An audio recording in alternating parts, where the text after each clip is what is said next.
welcome to Sunday's edition of Cracking the Cryptic, and a great treat for you today on a blisteringly hot day here in Surrey. This is a puzzle by the constructor Clover, one of my very favourite constructors in the world, and I'm very proud to tell you she made this puzzle especially for me. I do not know what that means. It is a thermometer puzzle with a twist. These thermometers have to contain consecutive digits, so if this was a 1, it would have to go 1, 2, 3, 4. It couldn't go 1, 3, 5, 9 or something like that, because the digits along the thermos have to be consecutive to one another. So a very interesting rule set, and I've no doubt, I mean, if you've ever done a Clover puzzle, you will know, well, you will have known great joy, and that's absolutely what I'm expecting from this one today. What I will say is that Clover's puzzles, especially if they're designed for the channel, can be quite a bit harder than the gas puzzles that she makes, which you'll have been seeing in the Mark videos. Mark tends to solve gas puzzles at least once a week in his videos, and the genuinely approachable Sudokus, which are constructed by Clover, Philip Newman and Bill Murphy, are all intended to be sort of coffee time puzzles. This could well be a lot harder than that, but we'll have a look at it in a minute. It's just called Consecutive Thermo. Now, what else do I need to tell you about today? I've got a few birthdays to do. Why don't we kick off with those, actually? I'll start with Andrew, who turns 39 today, over there in Delaware, Ohio. And I know it's your birthday, Andrew, because your friend Brian wrote to me. And apparently the two of them play board games together. And when something goes wrong in their board game, they will sometimes exclaim "bobbins," and with a nod or a wink to each other. This is a sort of shibboleth. I love the idea that the word bobbins is a shibboleth for Sudoku lovers. That appeals to me greatly. One of my favourite words, actually, and a great episode of The West Wing, if I remember correctly. But anyway, Andrew, have a very happy birthday today. Next, in Hartlepool, which is up there in England, which is where I am, but Hartlepool is in the northern part of England. Echo, you've turned 21 today, and I know this because your girlfriend Joanna wrote to us. She wrote a lovely email, actually, saying that she truly loves you. And Echo, I hope you have an absolutely brilliant birthday today. I hope it's less hot than it is here. Next, oh no, the wind's coming in. It's going to keep blowing my door shut, but I apologise for that. Lishan, from your friend Huang Zhao, I think.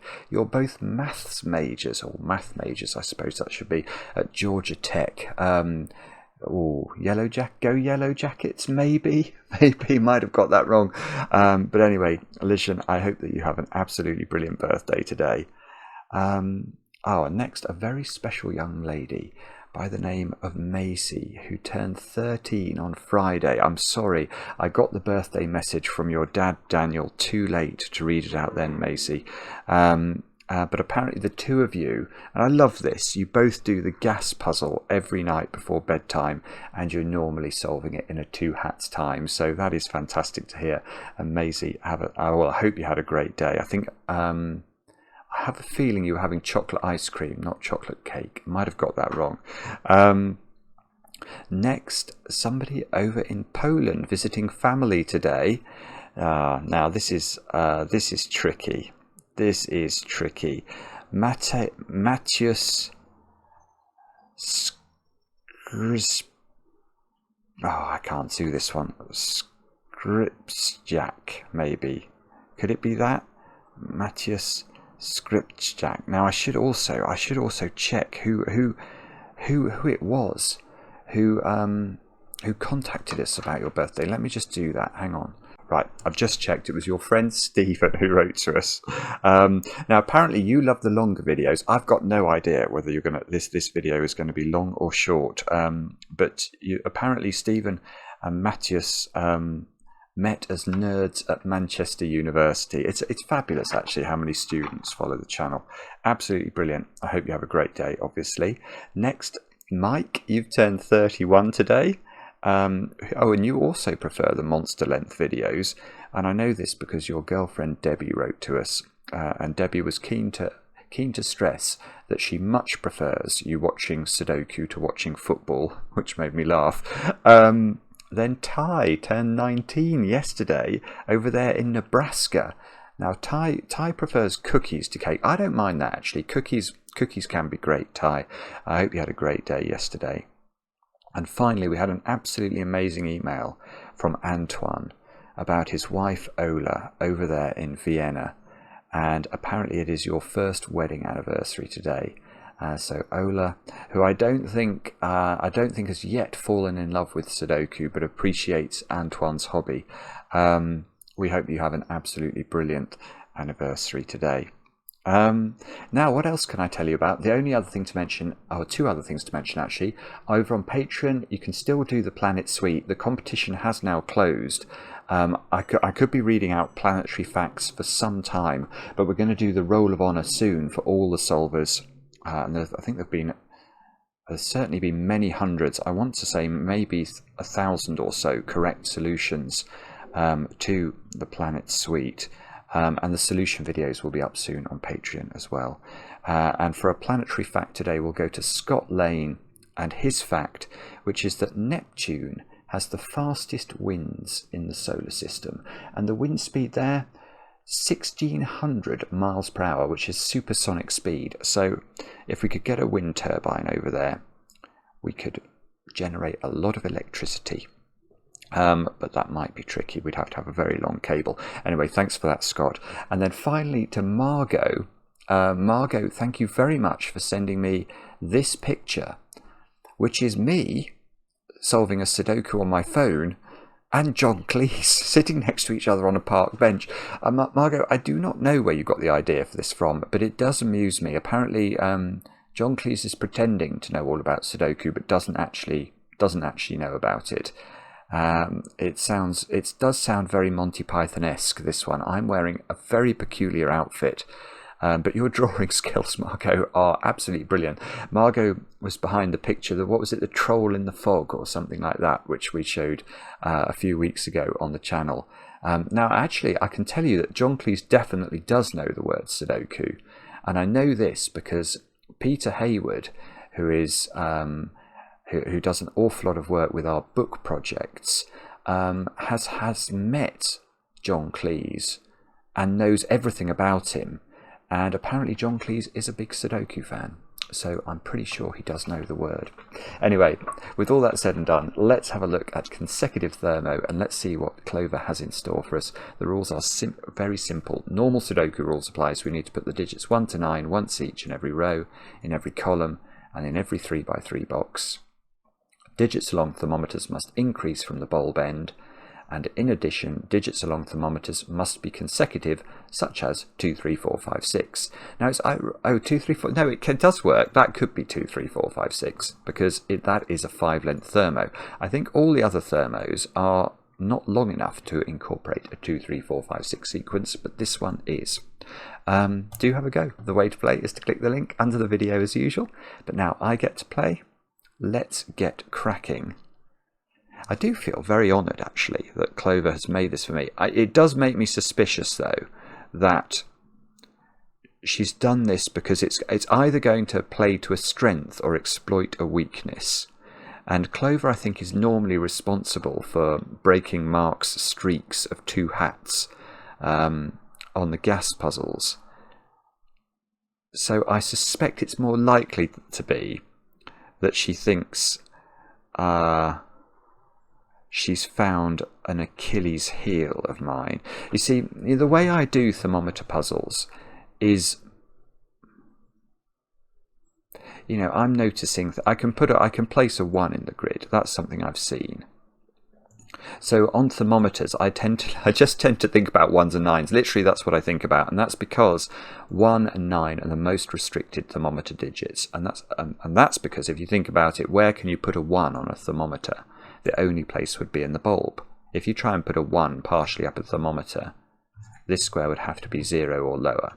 In fact, I suppose in this puzzle it would have to be 0, but 0 is not a valid Sudoku digit. So 1 in this column simply has to go in one of those 2 squares, but 1 in this row, because there is a certain symmetry going on here, has to go in one of those 2 squares. Now, the only square that simultaneously fulfills both of those both of those criteria is that one. So that is a 1, I'm going to say straight away.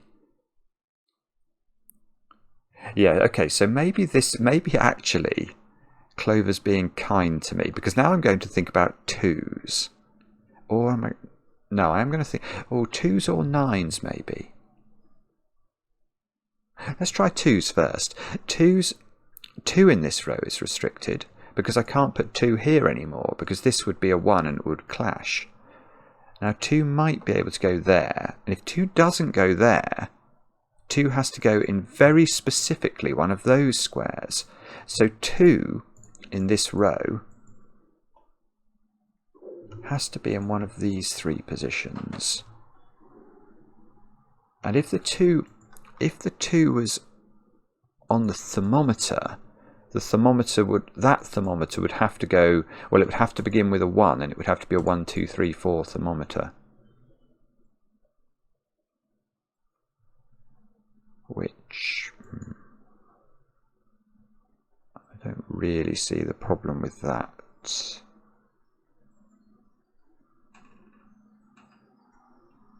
Sorry, I realise I'm just corpsing here. I'm just trying...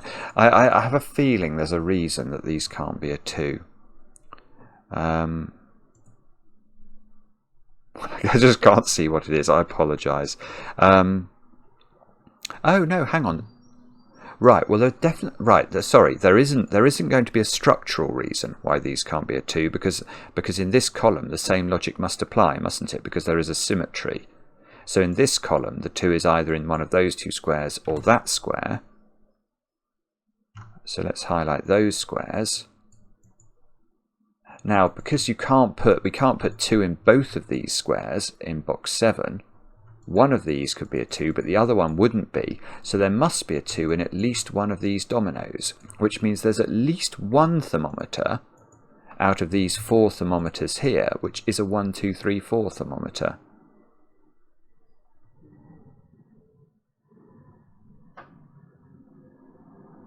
What about 9? Let's just check 9. 9? No, okay, it's a slightly different subset of 3 cells in the row, and therefore presumably in the column, isn't it? So those 3 cells in each row and column can be 9s. And I suppose, right, if you put 9... Well, again, okay, you can't put 9 into both of those, so one of these thermometers has to have a 9 on at least. And once one of the thermometers has a 9 on, it must have a 6 in the bulb, because it's going to have to be 9876.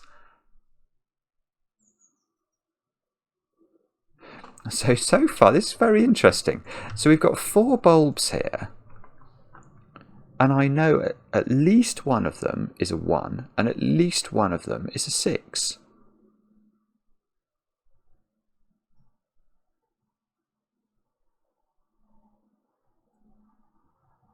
Oh, okay. Right.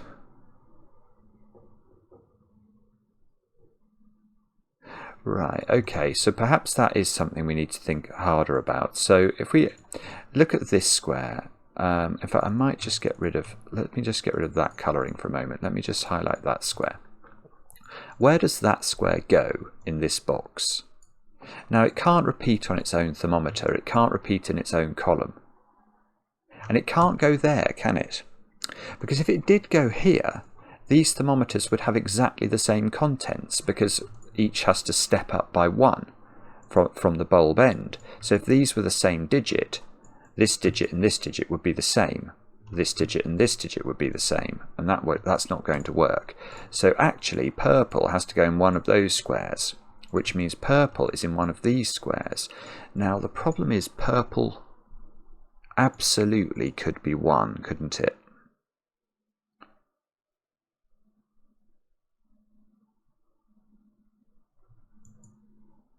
Yeah, okay, and it's exactly analogous logic with this square. In fact, that's the bulb really shows up nicely with the green. So the green digit in box 1 can't be on the same thermometer, can't be in the same column, and can't be in that bulb for the same reason that this couldn't be there. So green is in one of those, which means green is down here as well. And the same is, this is going to work exactly the same way in these squares. It might be worth recording this actually. Let me just try and think about what this might mean. Let's use orange.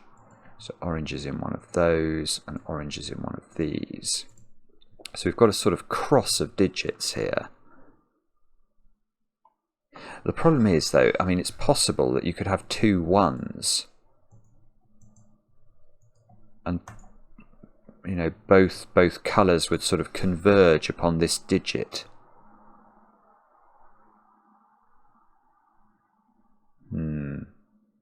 I think there's something.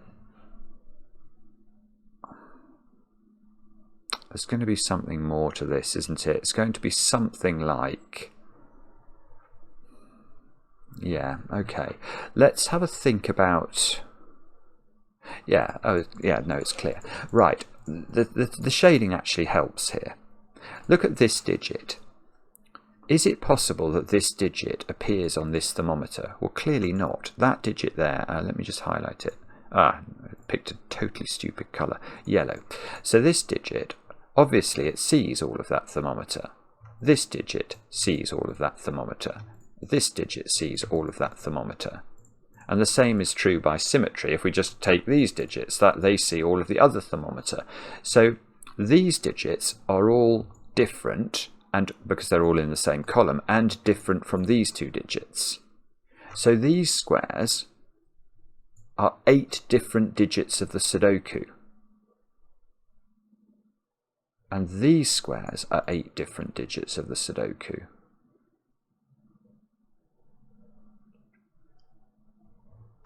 Right, so there is some... But there's lots of consecutiveness. So what you could have here is sort of 1, 2, 3, 4, 5, 6, 7, 8. But there aren't, right, there's not going to be too many variations on that theme, because we've got so many consecutive digits. Yes, if you make this 3, if this was, let's just show you, if that was 3, 4, 5, 6, what would you put on this thermometer? The answer is nothing. There are not 4 consecutive digits that we can pick from the selection of digits 1 to 9 that don't include these one, or at least one of those digits. So, right, so it's a bit like polarity from a German whisper's perspective. One of these bulbs has to be a very low number, and one of these bulbs has to be a very middly number. So 2, 3, 4, yeah, 2 works. So you could put 1 or 2 in a bulb. Oh no, I think I know what Clover's doing. Clover's... If Mark was doing this, what he would do is he would pencil mark all of the options along these thermos. I'm not doing it. I'm just not doing it. No, I refuse.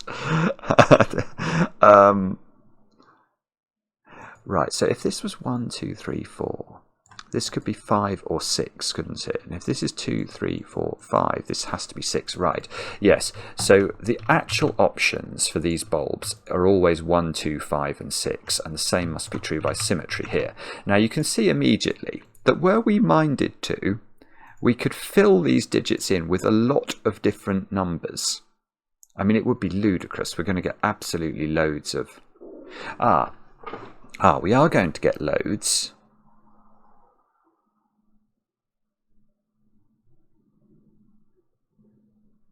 It's beautiful, actually. It's a beautiful idea. So, okay, what I'm seeing now is I know what those digits are. I don't know if that's the normal way that one should see this thing, but it's the way I see it. Okay, let me explain how I know what these digits are. If you can't see how to get those 4 digits, just pause the video and have a think, because I think you'll enjoy what I'm about to say. For those of you who managed to do it, congratulations. The reason we know what these 4 digits are is that we know for certain 4 digits that must appear in these 6 cells now, because whether this is 1 or 2, whichever is the low thermometer, it's going to have 3 and 4 on its bulb. So in Mark world, there is definitely a 3 and a 4 in this string of digits. But the thermometer that starts with 5 or 6 has got to have 7 or 8 on it, 7 and 8 on it as well. If it's 5, it's 5, 6, 7, 8. If it's 6, it's 6, 7, 8, 9. So there's definitely 7 and 8 here. But the same exact logic must apply to this structure down here. So where do we put 3, 4, 7 and 8 in this box? They must go in the corners. Right, and that square can't be an 8 because... Oh, in fact, yeah, hang on, what actually can this be? Because we can't use 7 here because we can't put 8 there because we know 8 is in one of those squares. So this is a very low digit now. It can't be 3, can it? Because 4 is in one of those squares. So we get a 4 in the corner. This might be another troll from Clover because it was sort of being set up for a 3 in the corner. And then it wasn't allowed to be. It was a 4. Ah, okay. Okay, so this is, well, okay, we step up, don't we? I've got some digits now, and, well, hang on. Yeah, okay. So surely, actually, I know quite a lot of things now, all of a sudden. Because 6 can't appear in this structure anymore. So if 6 can't appear on the thermos in column 2, you can't put 5 in either bulb, can you? Because the next digit up is going to be a 6. So one of these bulbs is 6, 7, 8, 9, which means there's a 9 in this sequence of digits now. And where do we put the 9 in box 7? This is very clever. It's really clever. What's that digit? That's a 2. Right, that's a 2. Now you can't put 1 in these bulbs, because if you put 1 in the bulbs, you're going to get 2 on the long sequence structure. So this is a 2-6 pair. It's just forced to be that. And these digits are, well, okay. I think she is playing with me here, because I was about to say, obviously we could put in a load of options, but we can sort of do that. Because if this is 2, this is 3, 4, 5. If this is 2, this is 3, 4, 5. So we're only going to have 2 options for each of these digits. So I'm prepared to do that. 7, 8, 9. There we go. That is the whole sufficiency of digits in column 2. Right, now what does that mean for this stuff down here? Right, we have a 9 here. So we cannot have 6 in a bulb. Because that would cause a 9 to go in one of those tips. So we know one of these thermos is 5, 6, 7, 8. And the other thermo can't have a 5 on it, look. So it can't be 2, 3, 4, 5. So this is a 1, 5 sequence. And therefore we can put in the options. So it must be 2, 6 there, 3, 7 there, and 4, 8 there. And...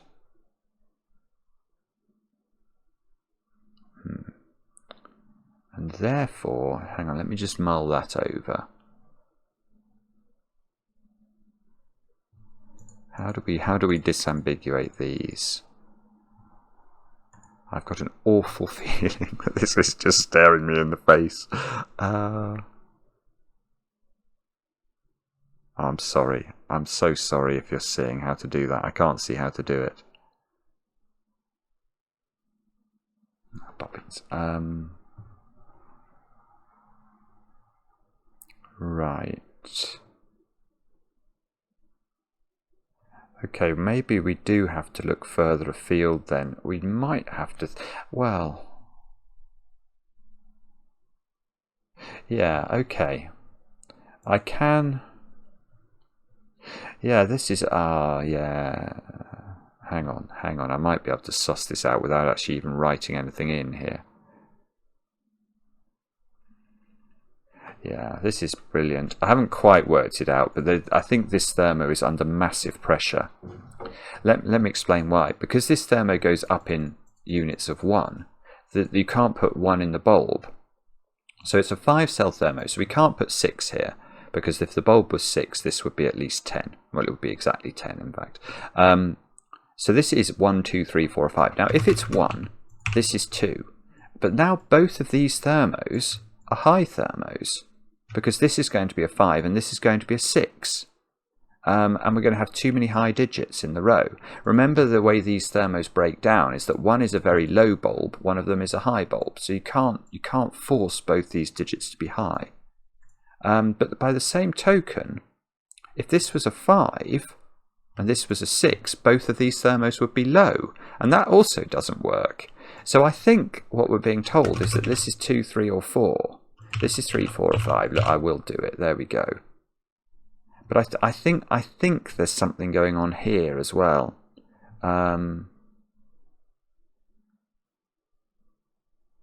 Yeah, so here we can't use the 2, 3 option, but we can rule out the 7, 6 option, can't we? So if for example this square was a 6 and this was a 7, that would force this to be a 2 and this to be a 3, and we'd have 2 low thermos on this side of the grid, and that won't work.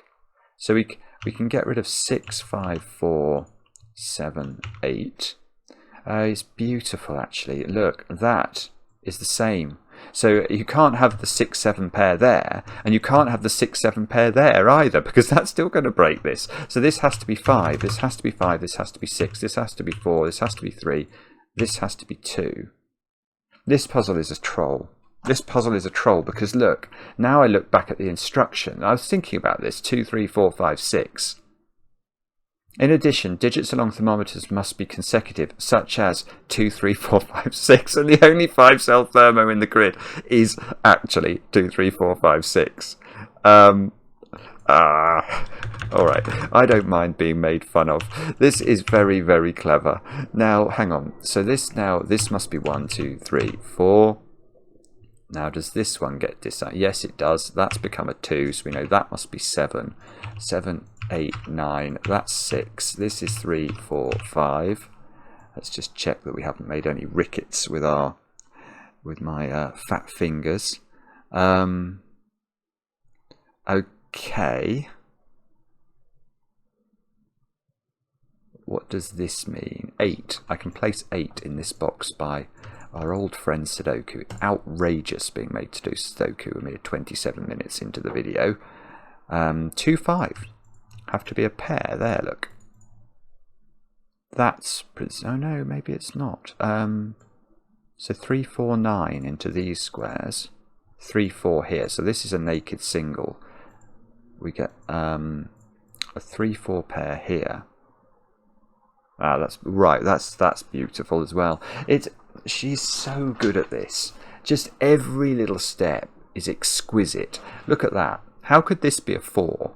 If that's a 4, what do we put in the bulb? We put 3 in because we've got one cell differences. So if I put 4 here, 3 there, that sells also a 3, and I get 2 3s in column 9, and that's most certainly wrong. So that's 3, that's 4, that's 2, that's 2, that's 5. Right, what are these squares? These squares are 5, 7, and 8.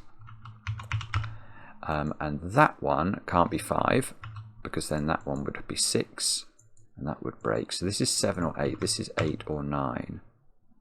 That's not 5 either, by a process of elimination. So 5 is placed, 5 is in a domino here. 1, 3, 8, 9. So this is 1 or 3.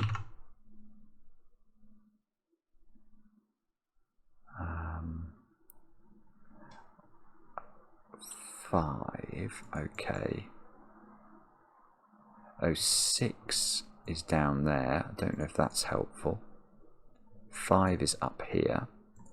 What do we need there? 1, 7, and 9. Oh, nearly. 1, 7, 9. That's not 9. That's not 7. Where does 3 go in this column? It goes exactly there. So 3 is in one of these two squares. Can you put 3 here? Can this be a 2? Yes, potentially. Okay, so let's just take a moment. This is 1, 7, or 9. Oh no, it's not because there's a 7 in one of those. So this is 1 or 9. Oh, that's not helpful. Okay, 3.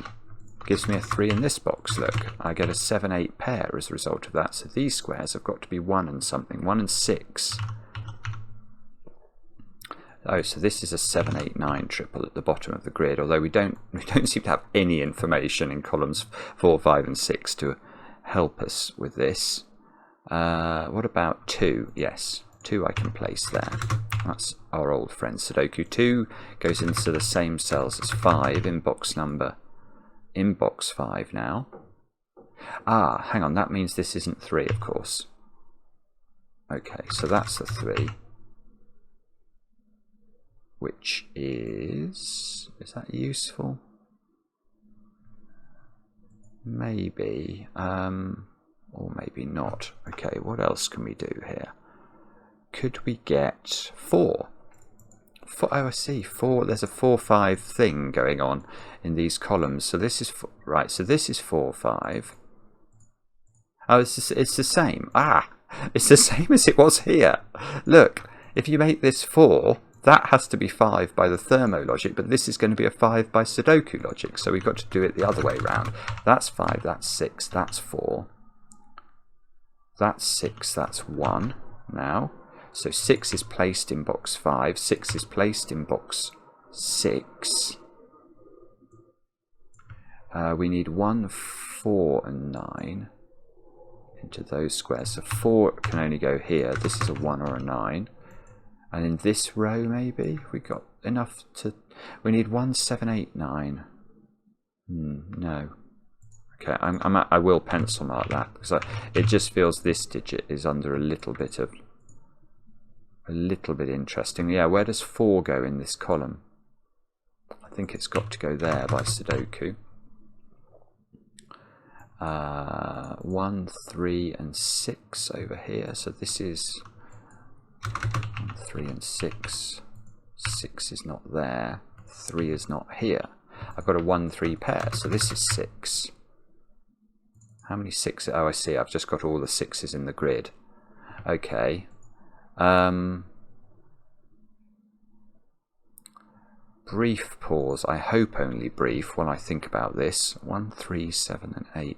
That's 1, 7 or 8. No, hang on. This column's done. There's a 3 here, so this is 1. Ah, yes. I got one. That's 3 in the corner. That's 3 in the spotlight losing its religion. Okay, so from being mean down here, we did actually get a 3 in the corner after all. I get a 7, 8 pair in row 6. So I need 1, 5. No, I don't. I need 1, 9 and something. 1, 4 and 9. Oh, that's a naked single. Okay, so 9 and 8 go in. This is 1, can't be 4, so that's the 4. This is not 1 anymore. This is 7 or 9 only. And this is 1 or so. Oh no, this is a naked single as well. I think if I'd approached it looking at this column, I might have been able to do this a bit more quickly.